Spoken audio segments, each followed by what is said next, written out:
noticed that tonight I'm looking a little different.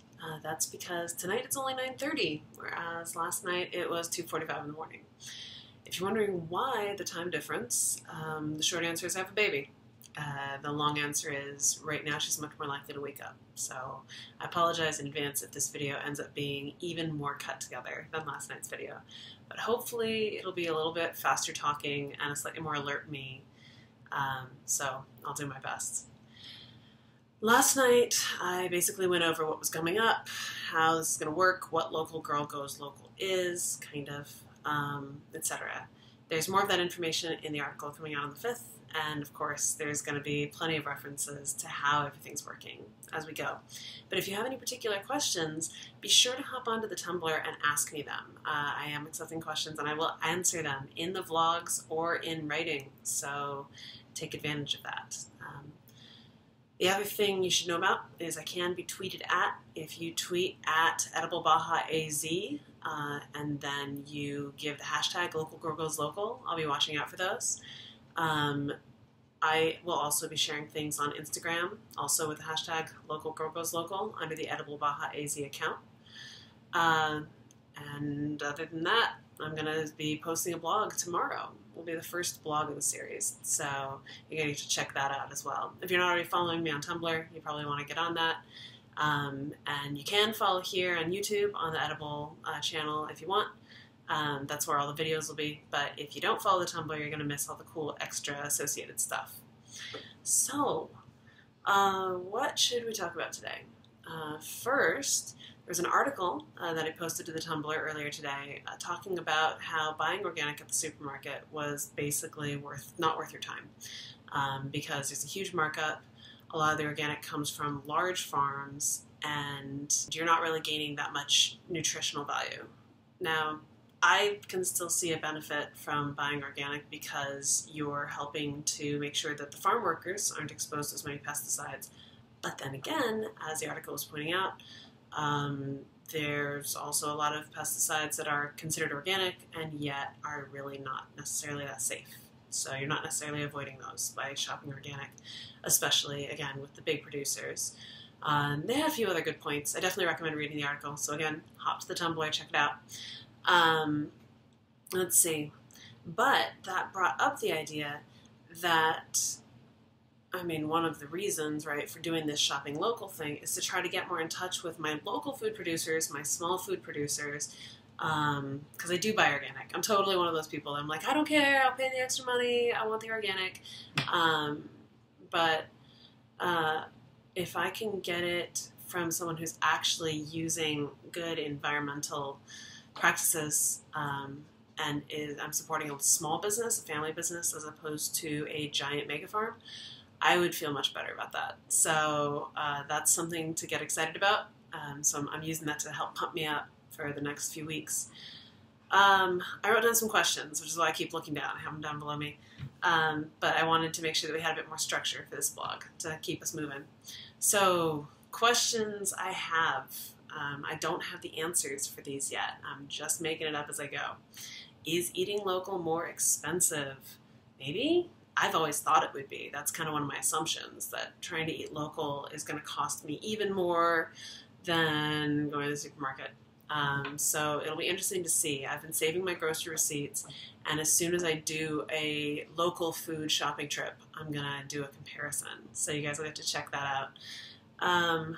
Another question I have, is there something problematic about eating local food that was grown in resource-intensive methods, like in a greenhouse?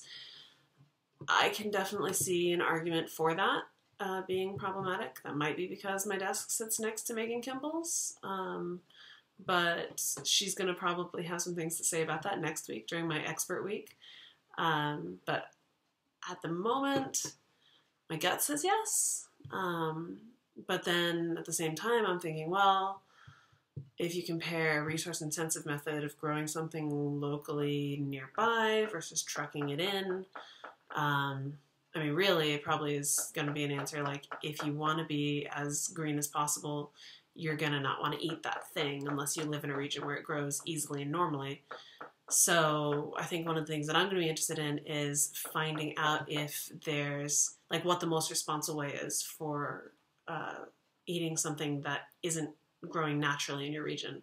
For example, I'm a smoothie fiend, and I love them, and they definitely include bananas every day, and I don't know what I'm going to do without my bananas, but obviously I'm going to deal, but I would like to find out if there was a way that I could ethically source locally raised bananas. I don't know if there are such a thing, but that's something I'm going to be checking out.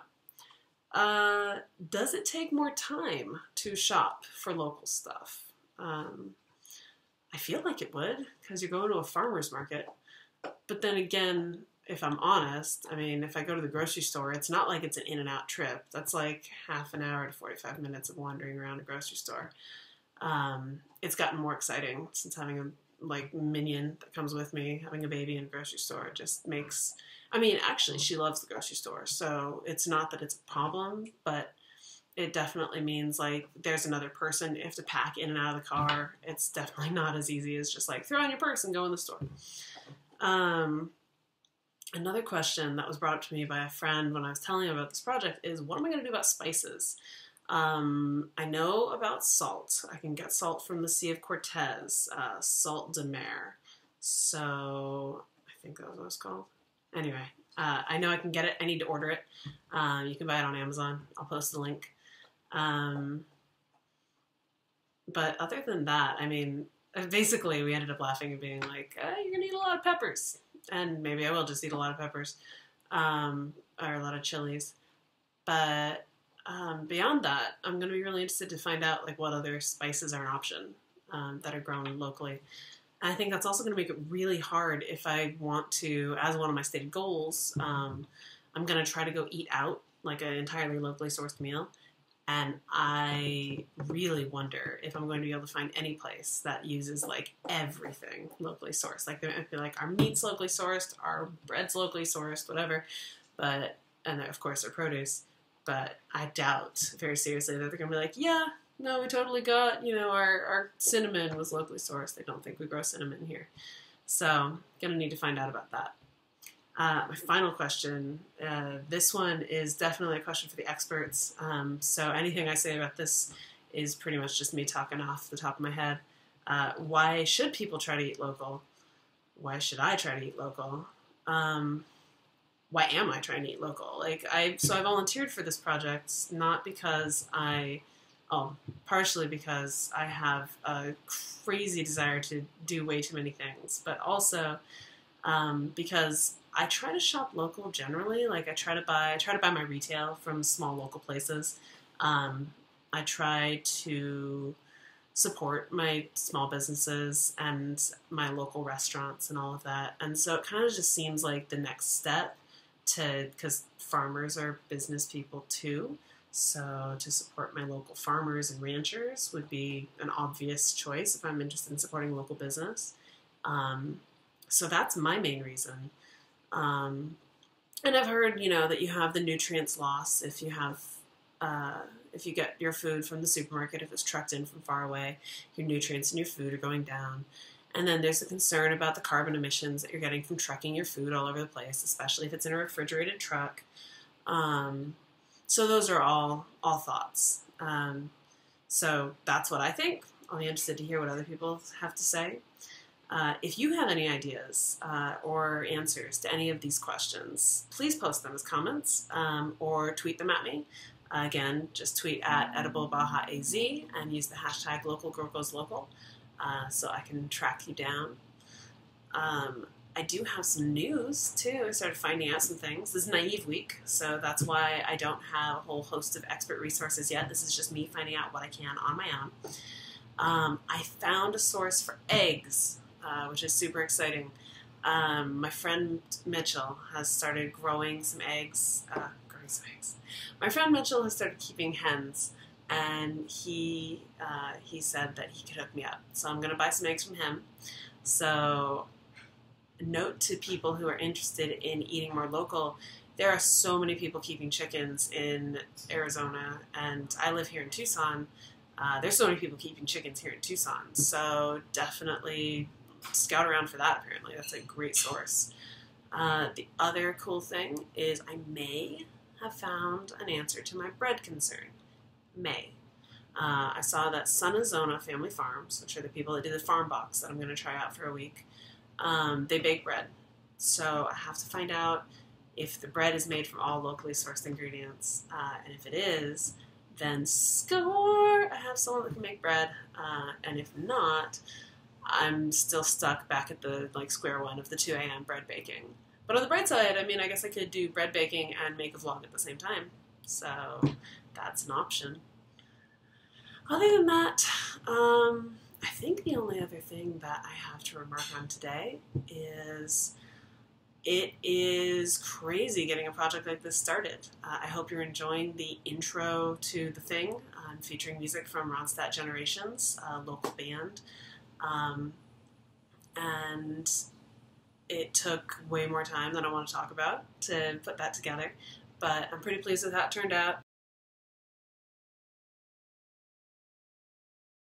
Until tomorrow, hopefully I'll get you during the sunlight tomorrow, we'll see. But until tomorrow, happy eating, happy learning, and good night.